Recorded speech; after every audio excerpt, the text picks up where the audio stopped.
جادو کرنا جو ہے ہمارے دین میں حرام ہے، اور اس کو کفر بھی کہا گیا ہے۔ اہل کتاب جو تھے وہ اللہ کی کتاب چھوڑ کر جادو کے پیچھے پڑ گئے تھے، وہ جادو اور شیطان پر ایمان رکھتے تھے۔ بہرحال جادو کرنا جو ہے اس کے بارے میں حدیث میں آتا ہے کہ 7 گناہ جو ہیں وہ ہلاک کرنے والے ہیں، اور ان میں سے ایک جادو سیکھنا۔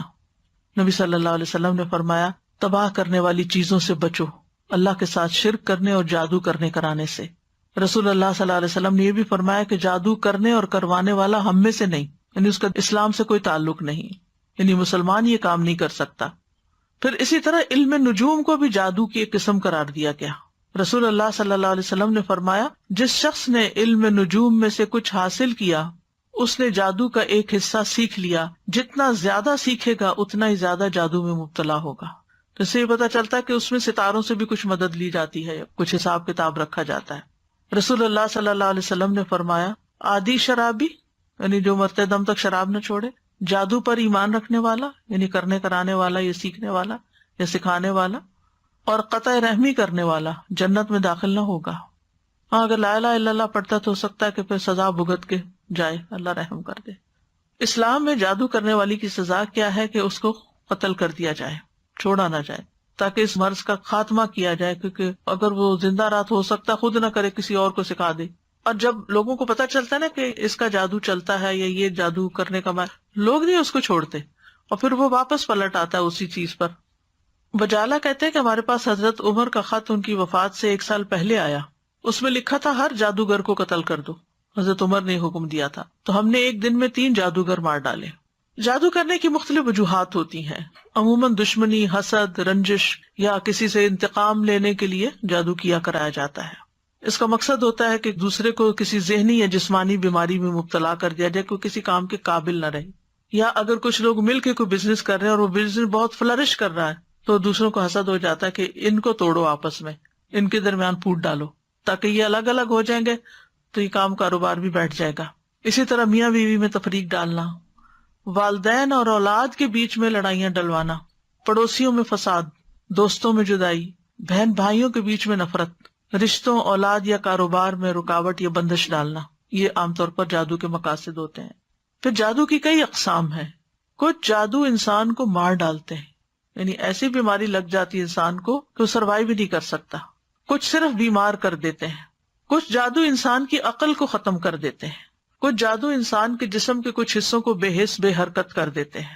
کچھ جادو ایسے ہیں کہ جو انسان کے حواس میں تبدیلی پیدا کر دیتے ہیں، یعنی چیز کچھ ہوتی ہے اس کو کچھ اور ہی نظر آ رہی ہوتی ہے، متحرک چیز کو ساکن دیکھتا ہے، ساکن کو متحرک دیکھتا ہے۔ کچھ جادو محبت کھینچ لاتے ہیں، کچھ جادو نفرت کی وجہ بنتے ہیں۔ تو بہرحال یہ سارے جو جادو کی اقسام ہیں ان کے نام بھی ہیں، جیسے سحر تفریق، سحر محبت، سحر تخیل، سحر جنون، سحر خمول جس میں صرف کاہلی سستی ہوتی ہے، سحر حواتف جس میں متاثر شخص چیختا پکارتا ہے، چیخے مارتا ہے، سحر امراض مختلف بیماریاں جیسے مرگی وغیرہ ہوتی ہے، سحر استحاضہ یعنی خواتین کو پیریڈز ختم ہی نہیں ہوتے۔ پھر جادو کی علامات بعض آہستہ آہستہ شروع ہوتی ہیں، بعض ایک دم اسٹرانگ آتی ہیں، جیسے سستی، گھبراہٹ، خاموشی، تنہائی کی عادت، کسی سے نہیں ملنا، کسی سے بات نہیں کرنی، ذہنی انتشار، حد سے زیادہ چڑچڑا پن، ذرا سی بات پہ بھڑک اٹھنا، کسی کام میں دل نہ لگنا، نماز روزہ عبادت چھوڑ دینا، بغیر کسی بیماری اور وجہ کے سر چکرانا، ڈراؤنے خواب آنا، خواب میں بھی رونا، چیخنا، چلانا، خون کے چھینٹے اور کپڑوں کو کٹا ہوا پانا، خامد بیوی کے درمیان آپس میں کوئی کشش محسوس نہ کرنا، بغیر کسی وجہ کے رشتہ داروں کا آپس کے معاملات میں بگاڑ ہو جانا، یعنی ایک دوسرے سے ملنا جلنا چھوڑ دینا۔ تو یہ اس کی ظاہری علامات ہوتی ہیں۔ اب یہ ہے کہ اس شر سے بچنے کے لیے کیا کرنا چاہیے، کیونکہ جن اور انسان دونوں ہی انسان کے دشمن ہو سکتے ہیں۔ سب سے پہلی بات یہ ہے کہ انسان اللہ کے ساتھ اپنا تعلق مضبوط کرے، اللہ پر بھروسہ کرے، اور دل میں یہ خیال نہ لائے اور یہ وہم نہ لائے کہ مجھے پر کوئی جادو کر دے گا، بلکہ اللہ پہ توکل کرے، اللہ کی پناہ لے۔ حدیث میں آتا ہے کہ اللہ تعالیٰ فرماتا ہے میرا بندہ اگر مجھ سے مانگتا ہے تو میں اسے دیتا ہوں جو محبوب بندہ ہوتا ہے، اگر وہ کسی سے میری پناہ مانگتا تو میں اس کو پناہ دے دیتا ہوں۔ پھر اللہ تعالیٰ کے احکامات کی حفاظت، حدیث میں آتا ہے احفظ اللہ یحفظ کا، تم اللہ کے احکام کی حفاظت کرو، اللہ تمہاری حفاظت کرے گا۔ نمازوں کی حفاظت، یعنی جو نمازوں کی حفاظت کرتا ہے وہ اللہ کے ذمے میں ہوتا ہے، اللہ کی حفاظت میں ہوتا ہے۔ خصوصاً نماز فجر کی حفاظت. اسی طرح اشراق کا پڑھنا. رسول اللہ صلی اللہ علیہ وسلم نے فرمایا، اللہ عز و جل فرماتا ہے، اے ابن آدم تو دن کے پہلے حصے میں میرے لیے 4 رکعتیں پڑھ لیا کر، میں اس دن کے آخری حصے تک تیری کفایت کروں گا. پھر طہارت کا خیال رکھنا. یاد رکھیے یہ جنات اور یہ شر اور شیاطین اور یہ جادو کے اثرات ان لوگوں پر زیادہ ہوتے ہیں جو پاک صاف نہیں رہتے، اپنے ڈرٹی بالوں کو صاف نہیں کرتے، اپنے استنجا کا صحیح اہتمام نہیں کرتے، یا نہاتے نہیں ہیں، یا صاف کپڑے نہیں پہنتے، یا اندھیرے میں رہنا پسند کرتے ہیں، یا سیاہ رنگ ان کو بہت پسند ہوتا ہے کیونکہ سیاہ رنگ کے اوپر شیاطین زیادہ آسانی سے کام کر لیتے ہیں. پہلے بھی حدیث میں نے آپ کو سنائی تھی کہ جب انسان سو کر اٹھے تو اپنے ناک کو خوب جھاڑے، کیونکہ شیطان جو ہے ناک کے باندھنے پر رات گزارتے ہیں. پھر صبح شام کی اذکار کی پابندی کریں. سونے جاگنے کے اذکار کی پابندی وہ بھی حفاظت کے لیے بہت ضروری ہے. بیت الخلاء میں جاتے ہوئے دعا پڑھیں. ہر کام سے پہلے بسم اللہ پڑھیں، کیونکہ جس کام میں بسم اللہ ہو جاتی ہے تو شیطان وہاں سے نکلتا جاتا ہے، وہ اس میں داخل نہیں ہو سکتا، شامل نہیں ہو سکتا. جیسے انسان اپنے گھر میں داخل ہوتا ہے تو بسم اللہ پڑھ کے دروازہ کھولے، کھانا کھانے لگتا ہے تو بسم اللہ پڑھ کر کھائے. اور اسی طرح لائٹ آف کر رہا ہے، لائٹ آن کر رہا ہے، کوئی چیز اٹھا رہا ہے، رکھ رہا ہے، تو بسم اللہ کو تکیہ کلام بنا لینا چاہیے ایک طرح سے لباس اتارتے وقت. اور پھر اسی طرح دائیں ہاتھ سے کھانا اور پینا چاہیے، کیونکہ شیطان بائیں ہاتھ سے کھاتا ہے. تو اگر بائیں ہاتھ سے آپ کھاتے ہیں تو شیطان بیچ میں شریک ہو جاتا ہے اور اس کو اپنا عمل کرنے کا موقع مل جاتا ہے. پھر مغرب کے وقت بچوں کو خاص طور پہ گھر سے باہر نہیں نکالنا چاہیے، کیونکہ مغرب کے قریب شیطان جنات جو ہیں وہ زمین پر پھیل جاتے ہیں اور اچکتے پھرتے ہیں. اب اس کا علاج کیسے کرنا چاہیے؟ سب سے پہلے یہ ہے کہ انسان قرآن سے علاج کرے. قرآن شفا ہے، نافع علاج ہے. قل هو للذین آمنوا ھدی وشفاء، کہہ دیجئے یہ ان لوگوں کے لیے جو ایمان لائے ہدایت اور شفا ہے. وَنُنَزِّلُ مِنَ الْقُرْآنِ مَا هُوَ شِفَاءٌ وَرَحْمَةٌ لِّلْمُؤْمِنِينَ وَلَا يَزِيدُ الظَّالِمِينَ إِلَّا خَسَارًا. ہم قرآن میں جو کچھ نازل کرتے ہیں وہ مومنوں کے لیے تو شفا اور رحمت ہے، مگر ظالموں کے خسارے میں ہی اضافہ ہوتا ہے. حضرت عائشہ سے مروی ہے کہ رسول اللہ صلی اللہ علیہ وسلم ایک مرتبہ ان کے پاس تشریف لائے تو دیکھا ایک عورت حضرت عائشہ کا علاج کر رہی ہے، بیمار جو تھی یا ان کو دم کر رہی ہے. تو آپ نے فرمایا کتاب اللہ کے ساتھ اس کا علاج کرو. آپ کو معلوم ہے کہ اس زمانے میں مدینہ میں کوئی حکیم، کوئی ڈاکٹر کچھ بھی نہیں تھا، وہ لوگ عام طور پہ بیمار نہیں ہوتے تھے. تو ایک حکیم کو پتا چلا کہ اس علاقے میں کوئی حکیم نہیں، تو وہ آ گیا کہ میں یہاں رہ کر لوگوں کا علاج کروں گا. 6 مہینے گزر گئے، اس کے پاس کوئی بھی نہیں آیا، کہ کوئی بیمار نہیں پڑا. تو آخر اس نے راز پوچھا کہ کیا وجہ ہے. اس نے کہا کہ اس وقت تک ہم نہیں کھاتے جب تک بھوک نہیں لگتی، اور جب بھی بھوک باقی ہوتی ہے تو کھانا چھوڑ دیتے ہیں. بہرحال اگر چھوٹی موٹی کوئی تکلیف ہوتی بھی تھی تو دم وغیرہ کر لیتے تھے لوگ، قرآن پڑھ لیتے تھے، مسنون دعائیں ہیں وہ پڑھ لیا کرتے تھے، علاج ہو جاتا تھا. تو آپ صلی اللہ علیہ وسلم نے فرمایا کہ کتاب اللہ کے ساتھ اس کا علاج کرو، یعنی قرآن میں سے پڑھ کر اس پہ دم کرو. اسی طرح کچھ غذائیں ایسی ہیں کہ جو علاج ہیں، جیسے کلونجی. آپ نے فرمایا کلونجی کے دانوں میں موت کے علاوہ ہر بیماری کا علاج ہے، یعنی اس تیل پر دم کر کے انسان مریض کے متاثرہ حصے جو ہیں ان پر لگا سکتا ہے، مساج کر سکتا ہے. اور کلونجی کے دانوں پہ دم کر کے وہ پھر مریض کو کھلانا بھی چاہیے. اسی طرح شہد، یعنی صبح شام 1 چمچ شہد جو ہے اگر انسان کھائے نہار منہ، اور پھر اس کے بعد کچھ نہ کھائے کم از کم آدھا گھنٹہ، تو اس سے بھی جسم کے اندر سے زہریلے مادے نکلتے ہیں. قرآن میں آتا ہے یخرج من بطونها شراب مختلف الوانہ فیہ شفاء للناس. یہ اللہ تعالیٰ کا حکم ہے کہ شہد میں شفا ہے، خالص ہونا چاہیے. ٹھیک ہے. آپ صلی اللہ علیہ وسلم نے فرمایا شفا 3 چیزوں میں، پچھنا لگوانے میں، شہد پینے میں، اور آگ سے داغنے میں. اور میں اپنی امت کو آگ سے داغنے سے منع کرتا ہوں. تو اب شہد چاہے را پی لیں یا اس کو پانی میں ملا کے پی لیں، تو اس پہ بھی آپ دم کر کے رکھ سکتے ہیں اور اس کو بھی استعمال کر سکتے ہیں. آپ صلی اللہ علیہ وسلم نے فرمایا شفا تو صرف 2 چیزوں میں ہے، شہد لوگوں کے لیے شفا ہے اور قرآن دلوں کی شفا ہے. پھر آب زمزم، جس مقصد کے لیے اس کو پیا جائے تو اس سے شفا ہوتی ہے. اگر آپ کے پاس تھوڑا سا بھی آب زمزم ہو، کوئی حج سے آنے والا یا عمرے سے آنے والا آپ کے لیے لائے، تو آپ اس کو ضروری نہیں کہ ایک مرتبہ سارا پی جائیں، آپ اس کو دوسرے پانی میں تھوڑا تھوڑا ملا لیں، وہ پورے پانی کا مزاج بدل جائے گا. حدیث میں آتا ہے کہ انہا مبارکتن انہا طعام طعم، کہ وہ بابرکت ہے اور کھانے والے کا کھانا بھی ہے. اور حدیث میں بھی آتا ہے کہ زمزم کا پانی اس مقصد کے لیے جس کے لیے وہ پیا جائے. اور اگر آپ وہاں جائیں اللہ کے گھر تو زمزم سے نہائیں. نیچے وہ جگہ بنی ہوتی تھی پہلے، آپ کو نہیں معلوم، تو لوگ اپنے اوپر بھی بہاتے تھے. پیچھے کا صفا مروہ کی طرف سے جائے نا باہر نکل کے، تو وہاں ٹیپس لگی ہوئی ہیں جہاں ڈائریکٹ زمزم آ رہا ہوتا ہے. بوٹل بھر کے لے آئیں اور اپنے اوپر تھوڑا تھوڑا تھوڑا کر کے سارا بہا لیں. اس کو دم کر کے بھی نہا سکتے ہیں، اس سے بھی بیماری جاتی ہے، اور صبح شام اس کو پیا جائے. پھر اسی طرح دم کیا ہوا پانی جو ہے ناک میں ڈالنا اور جھاڑنا، یعنی ڈال کے اس کو جھاڑا جائے، کیونکہ یہ جگہ شیاطین کے بیٹھنے کی ہو جاتی ہیں.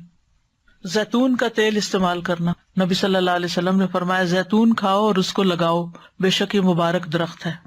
اچھا تو یہ ہے کہ شہد، زیتون کا تیل اور کلونجی کا تیل یا کلونجی کے دانے، ان کو انسان مکس کر کے رکھ لے اور اس میں سے ½ ٹی اسپون یا 1 ٹی اسپون صبح شام لے سکتا ہے یا ایک ٹائم لے سکتا ہے، کیونکہ ہر ایک کو ایک ڈوز نہیں چلتی. تو جو ان چیزوں کے ماہر ہوتے ہیں طب نبی کے، ان سے پوچھا جا سکتا، مشورہ کیا جا سکتا. یعنی یہ امیونٹی بڑھانے والی چیزیں، آپ اس میں سے پہلے تھوڑا لیں، آپ کو پچ گیا ہے پھر تھوڑا سا اور انکریز کر دیں، پھر تھوڑا سا اور کر دیں، پھر دیکھیں کہاں تک لمٹ ہے آپ کی. اس سے بھی انسان کے جسم کی بہت سی دردیں اور تکلیفیں جو ہیں وہ دور ہوتی ہیں.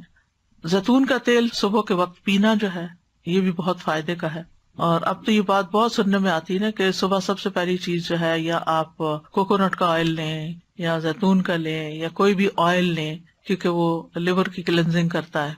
نبی صلی اللہ علیہ وسلم نے فرمایا زیتون کا تیل کھایا کرو. ڈائریکٹ بھی لے سکتے ہیں، اور اگر آپ کو مشکل ہے لینا تو آپ کسی چیز میں جیسے سیلیڈ وغیرہ میں ملا کے بھی کھا سکتے ہیں.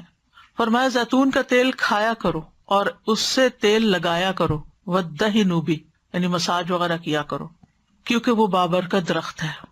تو جسم پر زیتون اور کلونجی کا تیل الگ الگ وقت پہ ملا جا سکتا ہے، دونوں کو مکس کر کے بھی ملا جا سکتا ہے. پھر اسی طرح تلبینہ کھانا، فرمایا تذهب ببعض الحزن، یہ کچھ غم بھی دور کر دیتا ہے. اجوا کھانا، 7 اجوا کھجوریں صبح کے وقت اگر کوئی کھائے تو اس سے بھی علاج ہوتا ہے. جس نے یہ کھجوریں کھا لی، نبی صلی اللہ علیہ وسلم نے فرمایا اسے زہر اور جادو کوئی نقصان نہیں دے گا. چونکہ اجوا ایک مہنگی کھجور ہے، تو اگر نہ میسر ہو تو کوئی بھی کھجور شفا کی نیت سے کھائی جا سکتی ہے. پھر سنا مکی، اس کو سنوت بھی کہتے ہیں. صبح شام اس کا ایک چھوٹا چمچہ کھانا، جیسے حدیث میں آتا ہے سنا مکی اور سنوت کو لازم پکڑو، کیونکہ اس میں ہر بیماری کا علاج ہے سوائے سام کے. پوچھا گیا سام کیا، تو آپ نے فرمایا موت. اچھا، سنا مکی جو ہے یہ پیٹ صاف کرتی ہے، تو پھر ظاہر اگر زہریلے مادے آنتوں میں ہے، یہ کچھ ایسی چیزیں ہیں تو اس سے انسان کو نجات ہوتی ہے. پھر ہجامہ، آپ نے فرمایا اگر تمہاری دواؤں میں کسی میں بھلائی ہے تو پچنا لگوانے میں یا شہد پینے اور آگ سے داغنے میں، اگر وہ مرض کے مطابق ہو، اور میں آگ سے داغنے کو پسند نہیں کرتا. یاد رکھیے غیر شرعی طریقہ علاج سے ممانعت اختیار کرنی چاہیے، کہ انسان ایسے جادوگروں کے پاس جائے جو اس کو ایسی چیزیں کرنے کو کہے جو درست نہیں ہے. یعنی شعبدہ بازو سے علاج نہیں کروانا چاہیے، اور حرام میں شفا نہیں ہے. اگر کوئی کہے کہ شراب لے آؤ، میں اس کے اوپر کچھ منتر پڑھ دیتا ہوں اور اس سے تم مت پیو تو ٹھیک ہو جاؤ گے، تو ایسی چیزیں نہیں کرنی چاہیے. پھر جادو کا علاج جادو سے نہیں کرنا چاہیے. یعنی کچھ لوگ جادوگروں کے پاس چلے جاتے ہیں اور وہ ان کے جادو کا توڑ کرتے ہیں جادو کے ذریعے. اور پھر غیر شرعی جھاڑ پھنکار جو ہے، جس کو نشرہ کہا جاتا ہے، فرمایا یہ شیطانی عمل ہے، کیونکہ اس میں جنات کی مدد طلب کی جاتی ہے، روحوں کو پکارا جاتا ہے.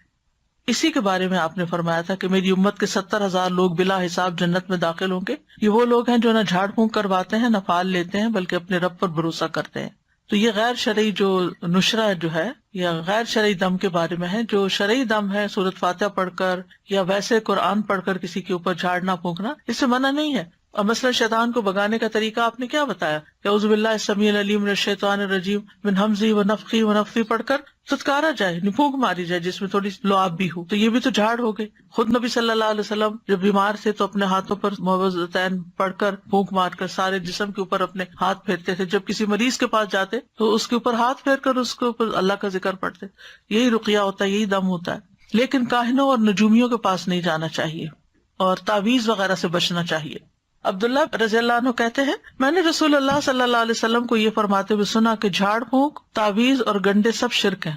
جو صحیح والی جھاڑ پھونک ہے وہ منع نہیں ہے، جو نشرہ ہے اس کی بات ہو رہی ہے. کہتی ہیں میں نے کہا آپ یہ کیا کہہ رہے ہیں، اللہ کی قسم میری آنکھ بہتی تھی، میں فلاں یہودی کے پاس جاتی، وہ اس پہ دم کرتا، وہ ٹھیک ہو جاتی. تو عبداللہ بن مسعود نے فرمایا یہ شیطانی عمل ہے، شیطان اپنے ہاتھ سے اسے دھنساتا، جب تم اس پہ دم کراتی تو وہ باز آ جاتا. تمہارے لیے تو یہی کافی ہے کہ تم وہ دعا پڑھ لیا کرو جو رسول اللہ صلی اللہ علیہ وسلم پڑھتے تھے کہ اے لوگوں کے رب اس تکلیف کو دور فرما، مجھے شفا عطا فرما، تو ہی شفا دینے والا ہے، تیرے علاوہ کسی کی شفا کچھ نہیں، ایسی شفا عطا فرما جو بیماری کا نام و نشان نہ چھوڑے. اذهب البأس رب الناس واشف انت الشافی لا شفاء الا شفاؤک اشف شفاء لا یغادر سقما۔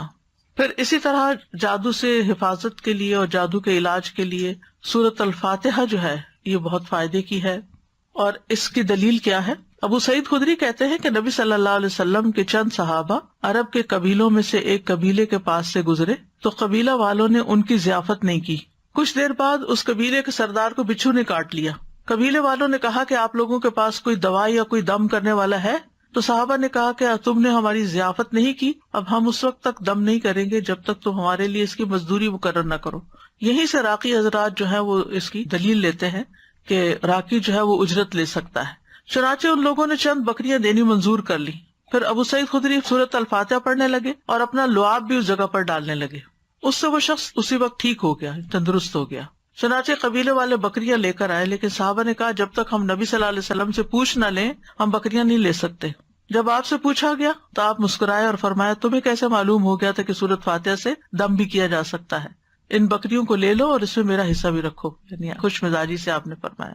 اور یہ اس لیے فرمایا گا کہ لوگوں کے دلوں کے اندر کراہت نہ ہو اس میں۔ تو اس میں آپ دیکھیے کہ بعض راکی اس سے یہ دلیل بھی لیتے کہ وہ 40 بکریاں تھی اور راکی کو 40 بکریوں کی قیمت تک کی قیمت لینے کا جواز ملتا ہے۔ بہرحال اللہ عالم۔ پھر سورۃ البقرہ جو ہے اس کا پڑھنا، نبی صلی اللہ علیہ وسلم نے فرمایا سورۃ البقرہ پڑھا کرو، اس کا پڑھنا باعث برکت ہے اور اس کا چھوڑنا باعث حسرت ہے، اور جادوگر اس کو حاصل کرنے کی طاقت نہیں رکھتے، یعنی اس پہ قابو نہیں پا سکتے۔ تو اس میں کیا کرنا چاہیے؟ روٹین میں روز سورۃ البقرہ کا کچھ حصہ پڑھتے رہنا چاہیے، جب پھر ختم ہو جائے پھر شروع کر لیں، پھر یعنی اور کچھ نہیں تو روزانہ 2 پیجز، یعنی صفحہ ایک صفحہ ادھر ہوتا ہے ایک صفحہ ادھر۔ مصحف عثمانی میں آپ دیکھیں آیت پہ ختم ہوتا ہے نا صفحہ، 2 صفحے ہر روز پڑھ لیا کریں، مثلا 4 صفحے ہر روز پڑھ لیں، 8 صفحے ہر روز پڑھ لیں تاکہ وہ برکت رہے۔ لگانا اور بات ہوتا ہے اور خود پڑھنا اور بات ہوتی ہے، کیونکہ اس میں تو صرف ہمارے کان سن رہے ہوتے ہیں، لیکن جب ہم خود پڑھتے ہیں تو ہمارا دل دماغ سب کچھ پھر حاضر ہوتا ہے اس میں۔ لیکن سورۃ البقرہ کی کچھ آیات جادو کے توڑ کے لیے بڑی مؤثر ہیں۔ اس میں الف لام میم سے لے کر المفلحون تک، اس کے بعد واتبعوا ما تتلو الشیاطین علی ملک سلیمان، آیت نمبر 102 سورۃ البقرہ کی، پھر آیت نمبر 163 اور 164 وَإِلَٰهُكُمْ إِلَٰهٌ وَاحِدٌ لَا إِلَٰهَ إِلَّا هُوَ الرَّحْمَٰنُ الرَّحِيمُ، پھر آیت الکرسی، پھر آمن الرسول۔ تو آپ دیکھیں زیادہ تر رقیہ تو یہی آ گیا۔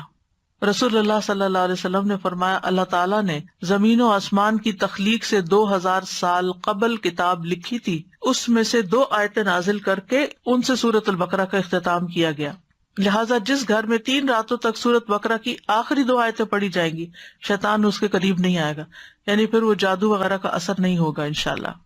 دیگر قرآنی آیات بھی ہیں جیسے سورۃ آل عمران کی آیت نمبر 18 اور 19، شہد اللہ انہ لا الہ الا ہو، اس میں بھی توحید کی بات ہے۔ پھر سورۃ الاعراف آیت 54 سے 56 تک، ان ربکم اللہ الذی خلق السماوات والارض فی 6 ایام، اور آیت 56 ہے ولا تفسدوا فی الارض بعد اصلاحها۔ پھر سورۃ الاعراف کی آیت نمبر 117 سے لے کر 122 تک، وأوحینا الی موسیٰ ان الق عصاک فاذا ہی تلقف ما یأفکون، جو آج لیکچر کے شروع میں آیات آپ نے سنی، 117 سے 122 تک۔ پھر سورۃ یونس آیت 81 سے 82، فلما القوا قال موسیٰ ما جئتم بہ السحر ان اللہ سیبطلہ ان اللہ لا یصلح عمل المفسدین ویحق اللہ الحق بکلماتہ ولو کرہ المجرمون۔ پھر سورۃ طٰہٰ کی آیت وَأَلْقِ مَا فِي يَمِينِكَ تَلْقَفْ مَا صَنَعُوا إِنَّمَا صَنَعُوا كَيْدُ سَاحِرٍ وَلَا يُفْلِحُ السَّاحِرُ حَيْثُ أَتَىٰ۔ پھر سورۃ المؤمنون کی آیت ہے أَفَحَسِبْتُمْ أَنَّمَا خَلَقْنَاكُمْ عَبَثًا وَأَنَّكُمْ إِلَيْنَا لَا تُرْجَعُونَ فَتَعَالَى اللَّهُ الْمَلِكُ الْحَقُّ لَا إِلَٰهَ إِلَّا هُوَ رَبُّ الْعَرْشِ الْكَرِيمِ۔ یہ آگے بھی ہے أَنْتَ خَيْرُ الرَّاحِمِينَ تک۔ المؤمنون کی آیت نمبر 115 سے لے کر 118 تک، 115 سے 118، یہ سورۃ المؤمنون۔ اور سورۃ طٰہٰ کی آیت نمبر ہے 69 69، اور یونس کی ہے 81 اور 82۔ پھر سورۃ صافات پہلی 10 آیتیں، پھر سورۃ الاحقاف 29 سے 33 تک، پھر سورۃ الرحمن 33 سے 36 تک، پھر سورۃ الحشر 21 سے 24 تک، یعنی آخری آیتیں جو ہے نا لو انزلنا ھذا القرآن علی جبل۔ پھر اس کے بعد سورۃ التغابن آیت 14 سے 16 تک، پھر ہے سورۃ الجن آیت نمبر 1 سے 9 تک، پھر معوذات قل هو اللہ احد، قل اعوذ برب الفلق، قل اعوذ برب الناس، پھر کچھ مسنون دعائیں بھی ہیں۔ شہد کے بارے میں پوچھنا چاہ رہی تھی کہ اب آج کل تو جیسے مطلب شہد کی مکھیوں کو بھی وہ اس طرح سے نہیں ہوتا کہ شہد مکھی جا کے پھول سے جا کر لے، وہ رکھ دیتے ہیں کنسنٹریٹڈ سیرپ جس سے پھر وہ شہد بناتی ہیں، تو کیا وہ بھی اس میں آئے گا؟ اگر بالکل نہ ملے اصلی شہد تو پھر وہ بھی لے سکتے ہیں، کیونکہ بہرحال شہد کی مکھی اسے پروسیس کرتی ہے اس شوگر کو، تو اس کی کیفیت بدل جاتی ہے۔ آپ نے کہا تھا کہ یہ جب جادو کرتے ہیں نا تو یہ روحوں کو بھی بلاتے ہیں، رائٹ؟ جن وغیرہ جو ہوتے ہیں، ناٹ انسانوں کی مری ہوئی روح ہیں، وہ نہیں۔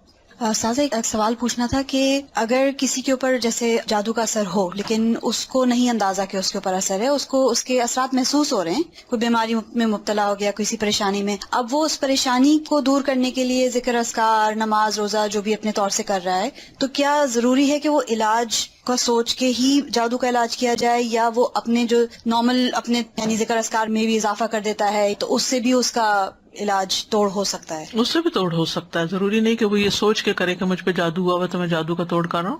اگر ویسے بھی، کیونکہ کبھی کبھی ذہن نہیں جاتا آپ کا کہ کوئی جادو کا اثر ہوگا، بٹ آپ کو اثرات محسوس ہو رہے ہوتے ہیں اس کے۔ لیکن جب آپ وہ قرآن وغیرہ پڑھتے ہیں، جو بھی ایک میں ابھی انشاءاللہ اینڈ پہ بتانا چاہ رہی تھی، ابھی بتا دیتی ہوں، اس سے جو کہ آپ نے پوچھ ہی لیا، کہ رقیہ بھی کئی قسم کا ہے۔ طویل رقیہ بھی ہے جو گھنٹہ بھر کا رقیہ ہے، اور مختصر بھی ہے جس میں وہ میں کارڈ لانا بھول گئی تھی، سبز رنگ کا کارڈ ہے، شفا کی آیات، اس کے آگے یہ دعائیں بھی ہیں جو ابھی میں بولنے والی ہوں، اور آیات بھی۔ آیات میں کیا سورۃ الفاتحہ ہے، البقرہ کا پہلا یعنی المفلحون تک ہے، پھر آیت الکرسی ہے، آمن الرسول ہے، معوذات ہے، قل هو اللہ، اور وہ یہ بھی اتنا مؤثر ہے کہ اگر آپ کو کوئی شک ہے اس طرح کا، یا کوئی دوائی وغیرہ اثر نہیں کر رہی، یا آپ تھکے تھکے محسوس کرتے ہیں، تو آپ اپنے ہی ہاتھ پر پڑھ کے سورۃ فاتحہ اس طرح کر کے اپنے پورے جسم پر پھیر کے اپنے آپ کو جھاڑیں، پھر اس کے بعد سورۃ البقرہ کا پہلا رکوع پڑھ کے پھر جھاڑیں، پھر اسی طرح یعنی ہر جو آیت ہے سورۃ البقرہ ہی کے، اور پھر معوذات ہر دفعہ پڑھ کے جھاڑیں۔ آپ یقین کریں اگر آپ نے کیا نا تو آپ پہلے سے لازم بہتر محسوس کریں گے۔ ایک دفعہ آپ کا اپنا ہاتھ ہی پھر گیا نا تو اسے ایک تو جسم کی سرکولیشن بھی ہو جاتی، دوسرا جب آپ اس کو جھاڑتے ہیں اس طرح کر کے تو آپ کو یوں لگتا ہے جس سے آپ سے کوئی چیز، کوئی نیگیٹو انرجی گئی ہے، اور آپ کو بہت اچھا فیل ہوتا ہے۔ یہ تو کبھی کبھار ایسا کر ہی لینا چاہیے، لیکن بعض اوقات یہ ہوتا ہے کہ آپ کی اتنی اسپرٹس لو ہیں کہ کچھ لوگ پڑھ ہی نہیں سکتے، یا کچھ لوگ پڑھتے ہیں بس وہ بے یقینی کے ساتھ پڑھتے ہیں، آدھا دل سے پڑھا آدھا نہیں پڑھا۔ تو آپ دیکھیں جب ہم بیمار بھی ہوتے ہیں نا تو سب سے پہلے کیا کرتے ہیں، ہم ٹوٹکے کرتے ہیں، گھر میں کرتے ہیں نا، چائے پی، لونگ والی چائے پی لو، ادرک والی چائے پی لو، ٹیبلٹ کھا لو، پین کلر لے لو، سوپ لے لو، یخنی پی لو، وغیرہ وغیرہ، یہ کام کرتے ہیں۔ اور جب نہیں کام چلتا پھر کیا کرتے ہیں، پھر ڈاکٹر کے پاس جاتے ہیں۔ تو بعض اوقات ڈاکٹر وہی چیز آپ کو بتا رہا ہوتا ہے جو آپ خود بھی کر رہے تھے۔ کس چیز کا فرق پڑتا ہے، پہلے آپ یقین سے نہیں کر رہے تھے، پہلے آپ بس تکے بازی کر رہے تھے نا کہ شاید اس سے ہو جائے، شاید، لیکن اب کیا ہے، ڈاکٹر نے بتایا اب تو یہ فائدہ دے گا ہی مجھے، یعنی ایک اور طرح کی فیلنگ آتی ہے۔ اسی طرح ایک بات آپ کسی ایک عام انسان کے منہ سے سنتے ہیں تو آپ پر اثر نہیں ہوتا، وہی بات ایک اسکالر یقین کے ساتھ کہتا ہے تو آپ اس کو پکڑ لیتے ہیں، یعنی کہنے والے کے کہنے سے بھی بڑا فرق پڑتا ہے، ڈائریکشن مل جاتی ہے ایک۔ اور پھر یاد رکھیے اس میں انسان کی نفسیات انوالوڈ ہے، انسان کی سوچ کا بڑا عمل دخل ہے، انسان کی جو کیفیات ہیں ان کا بڑا عمل دخل ہے۔ آپ نے دیکھا ہوگا کہ کچھ لوگوں کے پاس آپ تھوڑی دیر بیٹھ جائے تو آپ ایک فریش فیل کرنے لگتے ہیں۔ اب مثال کے طور پر جو سائیکیٹرسٹ ہوتے ہیں وہ باتیں ہی تو کرتے ہیں، تو آپ باتوں سے کیوں ٹھیک ہو جاتے ہیں؟ کیونکہ وہ ایسی باتیں کرتے ہیں کہ جو ایک سینس بناتی ہیں، پھر آپ کے اپنے جو کنفیوژن وہ دور ہونے لگتے ہیں، آپ اپنے آپ کو انالائز کرنے لگتے ہیں، پھر آپ اتنا بڑا پہاڑ جو بنایا ہوا ہوتا ہے وہ بالکل چھوٹا سا بنایا جاتا ہے کہ ہاں یہ تو کچھ بھی نہیں تھا، میں نے کیوں اس کو اتنا ہوا بنایا ہوا تھا، میں اس چیز سے کیوں ڈر رہی تھی۔ تو بعض اوقات انسان جو چیز سوچتا رہتا ہے نا وہی ہونے بھی لگتی ہے، اللہ جانتا ہے اس کے پیچھے کیا حکمت ہے۔ جب ہم ایک بات سوچے جاتے تو وہ چیزیں، آج ہی میں سن رہی تھی کسی کا کہ کسی نے کہا کہ یہ بات ریسرچ بیسڈ ہے، یعنی صرف ایسی نہیں ہے۔ وہ کہتے ہیں کہ جو لوگ تیز گاڑی چلاتے ہیں ان کے ایکسیڈنٹس کم ہوتے ہیں بنسبت ان لوگوں کے جو ڈرے رہتے ہیں اور کہتے ہیں کہیں میں ایکسیڈنٹ نہ کر دوں، وہ زیادہ ایکسیڈنٹ کرتے ہیں، کانفیڈینس نہیں ہوتا۔ تو یہ جو یقین ہے نا یہ بڑی دولت ہے، جو کانفیڈینس ہے یہ بڑی دولت ہے کسی انسان پر آپ کا اعتماد ہو تو اس کی چھوٹی سی بات بھی آپ کو لگ جاتی ہے، اور اگر کسی پر نہیں تو وہ بڑی بڑی بات بھی آپ کو سمجھائے تو آپ کہتے ہیں بس یہ تو باتیں ہی کرتا ہے، اس کی کیا بات ہے، یقین نہیں آتا آپ کو اس پر۔ اب دیکھیے ہمارا دین تو بنیاد ہی ایمان پر ہے، اللہ پر ایمان لاؤ، رسول پر ایمان لاؤ، رسول پر ایمان لاتے ہیں تو ان کی ہر بات کو ہم سنت سمجھ کے، ثواب سمجھ کے، ریچول سمجھ کے کرنا شروع کر دیتے ہیں، اور بعد میں ہمیں پتا چلتا ہے اس کا تو یہ اور یہ فائدہ تھا، اور ہم پہلے سے ہی کر رہے ہوتے ہیں۔ اس علاج میں یہ بات ضرور ذہن میں رکھیے، یقین کی بات۔ تو چند مسنون دعائیں ہیں، میں یہ بتا دوں ایک دفعہ، اور یہ جو کارڈ میں آپ کو بتا رہی تھی آیات شفا کا، یہ ایکچولی میں نے خود بہت چیزیں دیکھ دیکھ کے پھر اس نظریے کے ساتھ اس کو میں نے بنوایا تھا کہ دیکھنے میں بھی چھوٹا، اٹھانے میں بھی، بیگ میں بھی رکھ سکیں، اور مختصر ہو اور اوتھینٹک ہو۔ تو اس میں یہ جو میں اس وقت آپ کو بتا رہی ہوں وہی دعائیں ہیں، اگر آپ اپنی نماز کی جگہ پہ رکھ لیں، یا کہیں بھی جہاں آپ کی نظر پڑتی ہو، یا کوئی بیمار ہو اس پہ جا کے پڑھ کے اس پہ دم بھی کر سکتے ہیں، یا اس کو دے سکتے ہیں، وہ اپنے لیے خود بھی پڑھ سکتا ہے۔ اسی طرح یہ کتاب ہے جادو، حقیقت اور علاج، اس میں کافی ڈیٹیل ہے، اگر انسان حقیقت معلوم کر لے تو پھر خوف زیادہ نہ ہو، اس سے نکل آئے، اور یہ یقین رکھے کہ میں ٹھیک ہو جاؤں گا۔ یعنی جب بیمار کو یہ ہوتا کہ میں نے ٹھیک کوئی نہیں ہونا، جیسے وہ ایک بوڑھے کے بخار ہو گیا تھا تو آپ نے اس کو جب سمجھایا تو اس نے کہا کہ نہیں یہ تو مجھے قبر میں اتار کے ہی چھوڑے گا، تو آپ نے کہا پھر ٹھیک ہے۔ تو سوچ سے بھی بہت تعلق ہوتا ہے چیزوں، پازیٹو سوچیں ہمیشہ۔ ایک اور دعا، اعوذ بکلمات اللہ التامات التی لا یجاوزہن بر ولا فاجر من شر ما خلق وذرأ وبرأ ومن شر ما ينزل من السماء ومن شر ما يعرج فيها ومن شر ما ذرأ في الأرض ومن شر ما يخرج منها ومن شر فتن الليل والنهار ومن شر كل طارق إلا طارق يطرق بخير يا رحمن۔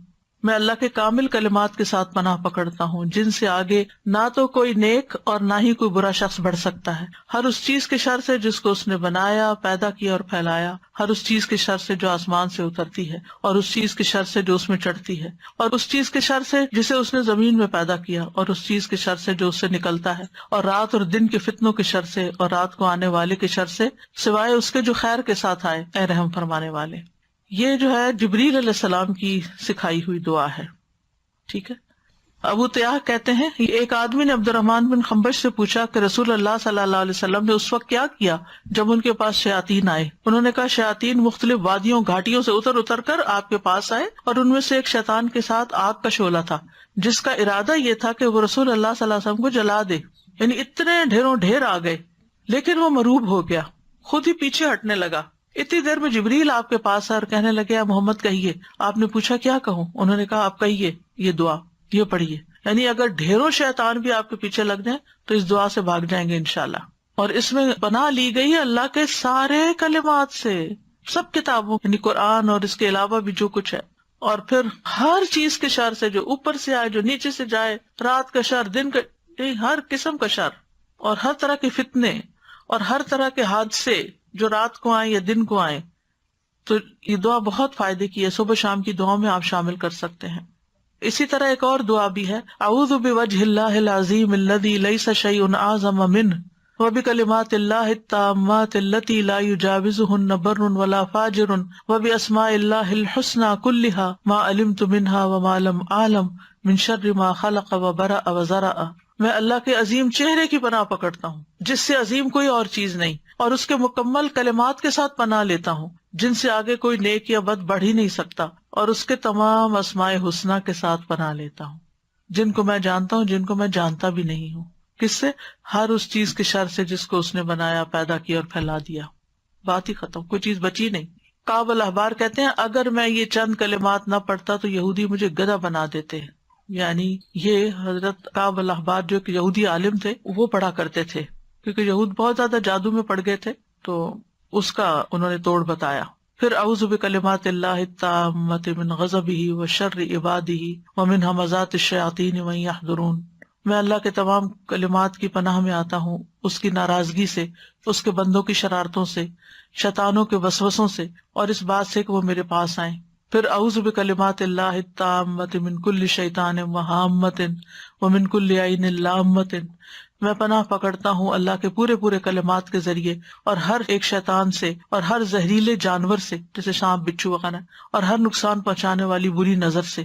پھر 3 دفعہ شام کے وقت اعوذ بکلمات اللہ التامات من شر ما خلق اور بسم اللہ الذی لا یضر مع اسمہ شیء فی الارض ولا فی السماء وہو السمیع العلیم. پھر اسی طرح اگر آپ دوسرے کو دم کر رہے ہیں تو اللہم رب الناس مذہب البأس اشفی انت الشافی لا شفاء الا شفاء الا انت شفاء لا یغادر سقما، یہ صحیح بخاری کی روایت ہے. پھر اذہب البأس رب الناس انت الطبیب وانت الشافی، اے اللہ جو لوگوں کا رب ہے تکلیف دور کر دے، تو ہی طبیب، تو ہی شفا دینے والا ہے. امسح البأس رب الناس بیدک الشفاء لا کاشف لہ الا انت، اے لوگوں کے رب اس تکلیف کو دور کر دے، شفا تیرے ہاتھ میں ہے، تیرے علاوہ کہیں اور سے شفا نہیں مل سکتی. پورا یقین و توکل اور بھروسہ اللہ پہ. بسم اللہ ارقیک من کل شیء یؤذیک من شر کل نفس او عین حاسد اللہ یشفیک بسم اللہ ارقیک، میں اللہ کا نام لے کر آپ پر دم کرتا ہوں ہر اس چیز سے جو آپ کو تکلیف پہنچائے، ہر نفس کے شر سے اور نظر بد سے، اللہ آپ کو شفا عطا فرمائے. میں اللہ کا نام لے کر آپ پہ دم کرتا ہوں. بسم اللہ یبریک ومن کل داء یشفیک ومن شر حاسد اذا حسد وشر کل ذی عین، اللہ کے نام کے ساتھ وہ آپ کو صحت دے اور ہر بیماری سے شفا دے، اور حاسد کے شر سے جب وہ حسد کرے، اور ہر بری نظر والے کے شر سے محفوظ رکھے.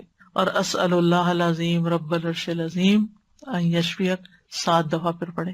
میں اللہ عظمت والے سے دعا کرتا ہوں جو عرش عظیم کا رب ہے کہ وہ تمہیں شفا دے دے. تو یہ ہے علاج، آپ خود بھی کریں، اگر نہیں کام چلتا تو پھر کسی ماہر راقی سے بھی کروا سکتے ہیں علاج، لیکن توڑ اللہ کے کلام میں ہی ہے جو کہ جائز بھی ہے اور فائدہ مند بھی ہے، کیونکہ غلط طریقوں سے جادو کا توڑ جادو سے کرانا جو ہے یہ منع ہے. اور بعض اوقات وہ جنات کو اس طرح مدد کے لیے پکارتے ہیں کہ جس میں شرک کا پہلو بھی آ جاتا ہے. اچھا ایک بات یہ کہ جب آپ علاج کرا رہے ہو نا تو کسی سے ذکر بھی نہ کریں، کیونکہ شیاطین پھر اور ہوشیار ہو جاتے ہیں اور مزید اٹیک شروع کر دیتے ہیں بعض اوقات. سادہ جی میں ایک کوشچن بس پوچھ رہی تھی کہ نظر بد اور جادو سیم تھنگ ہے یا ڈفرینٹ ہے؟ نظر بد جادو الگ ہے، نظر بد الگ ہے، علاج ایک ہی ہے تقریباً. السلام علیکم استاذ. جی وعلیکم السلام. میں تھوڑا سا لمبی بات کروں گی، ہو سکتا ہو جائے، لیکن یہ ہے کہ یقین کے لیے سب کو میں آج ہی کا تازہ اپنا واقعہ سنانا چاہتی ہوں. جی سنائیے. میں انگلینڈ سے آئی ہوئی ہوں یہاں پر تو وزٹ کے لیے، تو آج میں آپ سے ملنے کے لیے آ رہی تھی. تو 2-3 دن سے میں یہ پروگرام بنا رہی تھی بہن کے ساتھ کہ مجھے لے چلو، تو میں ساتھ ہی اپنے اندر فیصلہ کر رہی تھی، کسی سے کوئی بات نہیں کی، کیونکہ 15 میں اسلام آباد گئی تھی آپ کے ادارے میں کورس کرنے کے لیے. تو میں وہاں 2-3 ماہ رہی ہوں، تو تقریباً 3 سپارے ہمارے ہو گئے تھے. لیکن یہ ہے کہ اچانک یہ ایک دن نا میرے ساتھ واقعہ پیش آیا کہ میں وہاں ٹوائلٹ میں گئی ہوں، تو وہاں پر نا مجھے جیسے ہی اپنے ہی یونیفارم میں ایک لڑکی نظر آئی ہے سامنے، تو اس نے مجھ سے سٹاپ کرا کے تو پوچھا ہے، تو کہتی ہے کہ آنٹی آپ سارے ایگزام دے رہی ہیں؟ تو میں نے اس کی طرف دیکھا تو اس کی آنکھوں میں نا کچھ یعنی کہ عجیب چیز نظر آئی ہے. تو میں چونکہ کلاس چھوڑ کے آئی تھی، میں جلدی میں تھی، میں نے رکی نہیں اور اس چیز پہ میں نے بادر ہی نہیں کی، تو میں واپس چلی گئی اس کو یہ کہہ کے کہ جی میں دے رہی ہوں ایگزام. لیکن نیکسٹ ڈے سے ہی میرا پیٹ ایسے خراب ہوا کہ میری وہ دوبارہ علاج ہو ہی نہیں سکا. 3 ویک میں میرا 11 کلو سے زیادہ ویٹ کم ہو گیا. جہاں بھی میں گئی جو چیز بھی اندر کچھ جا ہی نہیں رہا تھا، یہاں تک کہ ڈاکٹر نے پھر مجھے یہی کہہ دیا کہ آپ واپس چلی جائیں، یہاں کا پانی آپ کو سوٹ نہیں کیا. میں اور میری بیٹی دونوں ہم تھے وہاں پر. تو بہت دکھ تھا میری بیٹی کو بھی چھوڑ کے آنے کا، مجھے بھی، کہ بہت کوششوں کے بعد میں گئی تھی وہاں یہ کرنے. بہرحال میں واپس آ گئی مختصر. یہاں آ کے ہی بیٹی نے تو اللہ کا شکر ہے کہ کر لیا، آن لائن کر لیا، تو اس کا کمپلیٹ ہو گیا، میں نہیں کر سکی. پھر اس کے بعد چھوٹی موٹی یہ بقرہ وغیرہ اور عمران سورت کی میں نے کورس کیے، لیکن وہ میرا نہیں ہو سکا. میں نے اس چیز پہ کوئی توجہ نہیں دی تھی، لیکن کچھ عرصہ سے میں یہ فیل کر رہی ہوں کہ تب سے مجھے ایسے لگتا تھا کہ میرے برین پہ جیسے ایک ڈھکن بند کر دیا جاتا ہے، میں وہ میمورائز نہیں کر پا رہی قرآن جیسے میں پہلے کرتی تھی. تو میں نے نہیں کیا، لیکن یہ اب کچھ وہم سا کہہ لے، میں نے اس کو وہم ہی سمجھا، اور میں نے یعنی کہ نا یہ سوچنا شروع کیا کہ وہ کیا تھا. وہ مجھے ہر دفعہ پنچ کرتا تھا کہ وہ لڑکی، اس کی آنکھیں، وہ کیا تھا اور وہ کون تھا. تو اب میں کچھ وہم میں آئی تو میں نے سوچا کہ میں آپ سے ذکر کروں گی اس چیز کا کہ شاید مجھے کچھ ایسا اثر ہے کہ اس کے علاج کا. لیکن نظر بھی ہو سکتی ہے کیونکہ آپ کی ایج زیادہ تھی عام بچیوں سے، تو انہوں کو اچھا آپ پڑھ رہی ہیں، آپ کس پارے ہو رہے ہیں. اسی وجہ سے میں کیونکہ شور نہیں تھی تو لیکن یہ میں نے سوچا آپ سے ذکر کر کے آپ سے پوچھوں گی. لیکن آج صبح جب میں نماز کے بعد بیٹھی تو مجھے یہی آپ جو حدیث سنا رہی ہیں یاد آئی کہ وہ 70,000 جو کہ نہ جھاڑ پونچھ کرتے نہ کچھ. تو میں نے فیصلہ کیا کہ نہیں میں نہیں ذکر کروں گی، میں اللہ ہی سے وہ دعائیں کروں گی. جی سب سے پہلا کام یہی کرنا چاہیے کہ اللہ کی طرف رجوع کرنا چاہیے اور پھر اللہ تعالیٰ ہی گائیڈ کر دیتا ہے. لیکن میں اب اللہ کا اتنا شکر کر رہی ہوں، اتنا شکر کر رہی ہوں کہ وہ کیسے دلوں کو جانتا ہے کہ مجھے آج نہیں پتا تھا کون سی کلاس ہے، مجھے نہیں پتا تھا یہاں کیا درس ہوگا کیا نہیں ہوگا، مجھے نہیں پتا تھا کہ میرا علاج ہی اللہ تعالیٰ آج مجھے دکھا دیں گے. میں اس کی شکر گزار ہوں. ہمارا کل کا ٹاپک جو ہے وہ نظر بد سے متعلق ہے، نظر بد کا علاج جو ہے. ٹھیک ہے، آج کے لیے اتنا ہی کافی ہے. وآخر دعوانا ان الحمد للہ رب العالمین. سبحانک اللہم وبحمدک، اشہد ان لا الہ الا انت، استغفرک واتوب الیک. السلام علیکم ورحمۃ اللہ وبرکاتہ.